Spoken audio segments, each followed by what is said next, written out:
My own understanding of death changed in 1999 when I died while kayaking in South America. And when I regained consciousness, I was in a state of shock. Not because I just drowned, not because of my multiply broken legs, and not because I was on the side of a remote river with no access to medical care. No, I was in an absolute state of shock because I could not believe that I'd been sent back to my body from a place I will call heaven. What if death wasn't the end, but a doorway to something far greater? Dr. Mary Neal, a renowned surgeon and skeptic, never imagined that a kayaking accident would take her beyond this world, to heaven itself. In the midst of drowning, she was embraced by an overwhelming presence of love, taken through a life review and shown the true meaning of existence. But before she could stay in paradise, she was given a vision, a glimpse into the future that would change everything. She saw a boy standing at the center of history, his presence radiating power and purpose. At the time, she did not recognize him, but years later, she understood. Barron Trump. What role does he play in the divine unfolding of history? Why was she sent back with a message for the world? And most importantly, is humanity ready for what's coming? Her story is not just about life after death. It's about the future and the choice we all must make. Dr. Mary Neal never imagined that death could be beautiful. In 1999, while kayaking in South America, she was swept under a waterfall and pinned beneath the rushing water. For 30 minutes, she was without oxygen, a length of time no human body should survive. Yet instead of fear, she felt only peace. As her body succumbed, a radiant presence emerged. A figure stood before her, one she recognized instantly: Jesus Christ. He held her, filling her with an indescribable love, and as she surrendered, a life review unfolded before her. Every joy, every sorrow, every struggle, it all made sense. There was no judgment, only understanding, as if showing her that even her hardest moments had served a higher purpose. Then, she felt herself rising. Her spirit left her body, and she saw her lifeless form being pulled to shore. A group of celestial beings greeted her, beings she somehow knew had loved her for eternity. They led her down a pathway bursting with color, beauty beyond anything on earth. She felt home, more home than she had ever felt in her earthly life. But before she could fully embrace this new reality, a voice spoke. "It is not your time." Confused, she resisted. Why would she be sent back when she had found peace? Then, in an instant, a vision appeared before her. A young boy standing on the precipice of history. Though she did not recognize him at the time, his presence carried a gravity that sent chills through her soul. There was something significant about him, something that would change the course of history. Only years later would she understand who he was. Barron Trump. She wanted to stay, but the decision was not hers. In a flash, the warmth disappeared. The celestial beings faded, and a crushing weight pulled her back. Agony surged through her body as she gasped for air. She had returned, but she would never be the same. Dr. Mary Neal had left behind the broken shell of her body. What awaited her was beyond anything she had ever imagined. As she ascended, she was greeted by beings of light. Radiant, familiar, yet beyond earthly recognition. She didn't just see them, she felt them. Their presence filled her with an indescribable love, deeper than anything she had known. They had always been with her, watching over her since the beginning of time. Guided by these celestial figures, she moved along a pathway of light, woven with colors that did not exist in the earthly realm. The air itself was alive with the scent of flowers, a fragrance so pure it felt like a song. Music surrounded her, though it was not created by instruments. It was the essence of heaven itself. Time did not exist here. There was no past, no future, only an overwhelming sense of home. As she moved deeper into this realm, she felt lighter, freer, as though every burden she had carried in life had been stripped away. Love permeated everything, an all-encompassing force that erased doubt, fear, and pain. Then, a barrier appeared before her. She understood without words that this was the threshold between heaven and returning to life. The beings at her side stood silent, waiting. She did not want to go back. She thought of her family, her loving husband, her children, but even their presence on earth did not outweigh the deep sense of belonging she felt here. She was home.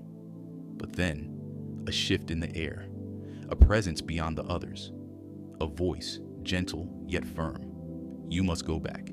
It is not your time. Confusion, resistance, a desperate plea to stay. Then, another vision, this one even clearer than before. She saw a young boy standing at the heart of a divided world. There was a gravity to him, a significance she did not yet understand. He was neither fearful nor lost. He stood firm, unwavering, as if he had been placed on earth for a divine purpose. She felt the weight of destiny upon him, the unseen threads of history weaving around his life. She did not recognize his face, but the power surrounding him was undeniable. One day, she would understand. One day, she would know his name, Barron Trump. The vision faded, and in its place, only the quiet certainty remained. She had to return. Before she could protest, before she could reach for the light once more, a force pulled her downward faster than she could comprehend. The warmth disappeared, the music ceased, the light dimmed, and then pain. A searing, crushing agony flooded her body as she gasped for breath. She was no longer floating, no longer surrounded by love. She was back, broken, in pain, but alive. And nothing would ever be the same. Dr. Mary Neal had returned to the world of the living, but she no longer belonged to it. As she lay on the rocky shore, gasping for air, pain shot through her broken body. Her legs were shattered, her lungs burned, and yet none of it compared to the ache in her soul. She had touched eternity, felt the embrace of divine love, and now she was back in a world that suddenly felt small, distant, incomplete. But why? The question haunted her as the days turned into weeks. She had been given a glimpse of heaven, a vision of a boy destined to shape the future, and a firm command: you must go back. But for what purpose? As a scientist, her instinct was to search for logical explanations. She pored over medical records, replayed every moment of her accident, and sought out every possible rational reason for what she had experienced. Hypoxia? Possible, but it didn't explain the clarity of her visions. Hallucination? But how could something so vivid, so structured, be a trick of the mind? A dying brain's last sparks of consciousness? That theory collapsed under the weight of one simple fact.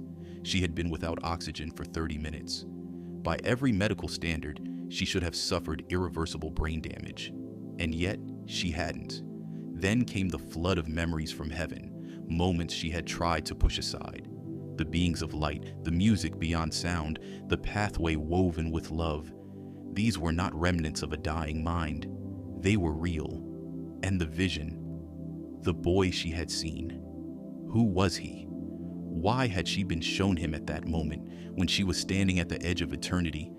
She scoured news reports, history books, anything that might provide a clue. But there was nothing.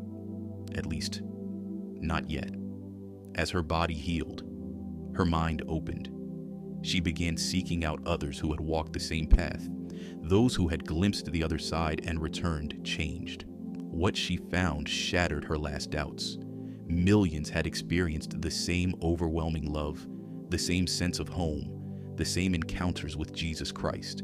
Many had seen visions of the future, events that had not yet unfolded but carried deep significance for the world. And over time, she realized something even greater. These experiences were not random. They were messages, warnings, a call to prepare. Her return to life was not about her alone. It was about something bigger, something the world had not yet seen. And the boy from her vision? He was not just a child.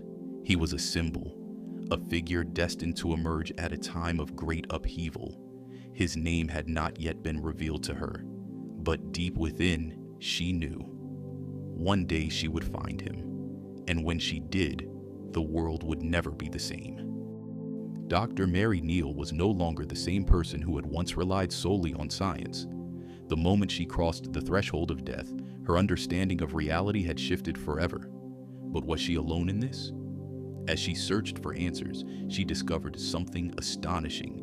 Millions of people across the world, from different cultures, religions, and even those without faith, had reported similar near-death experiences, NDEs.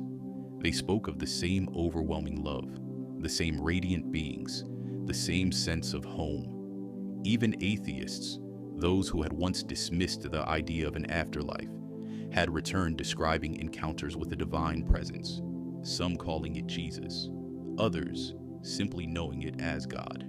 The message was always the same: death is not the end. Consciousness continues, and love is the fabric of existence. But what struck her the most were the visions of the future. Many had been shown events yet to come, some personal, some global. They had returned with a sense of urgency, a feeling that something significant was approaching, something that would test humanity's faith, unity, and understanding of God. The realization hit her like a tidal wave. Her vision of the boy, Barron Trump, was part of something greater. She had not been shown a random image. It was a prophecy, a glimpse into a moment in time where the world would stand at a crossroads. The presence surrounding him had been powerful, undeniable, world-changing. But why? She didn't have all the answers yet, but she knew this: the universe does not send warnings without reason. The pattern was clear. Across history, prophets, mystics, and even everyday people had been given glimpses of future events. Some ignored them, some heeded the call, but those who listened, they were prepared. She knew now that her return to life was not just a personal journey. It was a mission to wake people up, to remind them that this life is not the final destination, that everything happening now, every challenge, every hardship, is leading towards something big. And when the time came, Barron Trump's role in this divine unfolding would be revealed. The world had been given a glimpse of the future. Now, it had to be ready for what came next. Dr. Mary Neal had accepted the truth. She had been sent back for a reason, but that reason was still unfolding, piece by piece, like a puzzle too vast for any one person to comprehend. She had seen a boy, a child standing at the crossroads of history, surrounded by an unseen force of destiny. At the time, she hadn't known his name, but the gravity of his presence had been undeniable. Now, years later, she understood. Barron Trump. The name had been whispered across the world, but few understood the true weight of his existence. Mary knew. He was more than just a figure in the background of history. He was placed in this time, in this era, for a purpose. She had read accounts of others who had glimpsed into the beyond, people who had returned from death with visions of a coming turning point. Some spoke of great division, a world teetering on chaos, and a leader emerging in the midst of uncertainty. The boy from her vision stood at the heart of it all. Was he destined to lead, to heal, to guide? The answer was unclear, but what she did know was this: he had a role to play, one written into the very fabric of time, and she had been sent back to help prepare the world. Her experience had not been just a personal revelation, it was a call to awaken. The same divine presence that had embraced her in heaven was still speaking, still guiding, still moving through history, and soon the world would have to make a choice between fear and faith, between division and unity, between darkness and light. She had seen what lay beyond death, and she knew love wins. but humanity had to choose it. And when the time came, Barron Trump would stand as a symbol of that choice. The question remained, would the world be ready? Dr. Mary Neal had seen beyond the veil of death, and nothing in this world could ever feel the same again. Before her near-death experience, she had been like most people, living for the moment, planning for the future, fearing the unknown. But after standing at the threshold of eternity, after feeling the overwhelming love of heaven, after witnessing a vision of Barron Trump at the center of a great unfolding, she understood. This life was not the destination. It was a temporary chapter in a much greater story. Her time in heaven had given her a new lens through which to view the world. Challenges were no longer obstacles, but lessons. Suffering was no longer punishment, but growth. Every heartbreak, every setback, every moment of despair, all of it was preparing humanity for something greater. And the world was moving toward a pivotal moment. She saw it everywhere. The division, the uncertainty, the chaos, a world teetering on the edge of something massive. But she also saw hope, a growing awareness, an awakening in the hearts of people who were beginning to sense that history was shifting towards something profound. The choice was becoming clearer. Would people continue to live in fear, anger, and separation, or would they embrace love, faith, and unity? Barron Trump's presence in her vision had not been random. He represented something far beyond politics, beyond fame, beyond history as we know it. He was a symbol of what was coming, a reminder that certain people are placed in time for reasons far greater than the world understands. Her mission was clear now. She had been sent back to prepare people, to remind them that life is temporary, but the choices we make here echo into eternity, to let them know that even in their darkest moments, God is present, and most of all, to share this truth. Death is not the end. Love is the only thing that matters, and something greater is coming. Would the world be ready to embrace it? Dr. Mary Neal had been sent back for a reason. She had glimpsed the eternal, felt the embrace of divine love, and seen a vision of a future yet to unfold. And now, she understood. Her return was not about her alone. It was about all of us. The world was standing at a crossroads. A great shift was coming. She could feel it, and she knew others could feel it too. People were beginning to ask deeper questions. They sensed that history was moving towards something unprecedented. But would they be ready? She had spent years sharing her story, speaking about the reality of heaven, about the choices that shape eternity, and about the vision she had been given. But there was still one question left unanswered. What role would Barron Trump play? She had seen him at the center of a great unfolding, a pivotal moment in time. He was neither an ordinary child nor an accidental figure in history. His presence carried weight. It was as if destiny itself had placed him in this era for a purpose the world had yet to understand. She did not know the details, but she knew this. The world would soon face a choice between fear and faith, a choice between division and unity, a choice between darkness and light. And when that moment arrived, Barron Trump would stand as a symbol of that choice. Her time in heaven had shown her one absolute truth: love wins. But it was up to us to choose it. The call was clear. Wake up. Open your heart. Seek the truth. Because history was about to change, and the world had to be ready.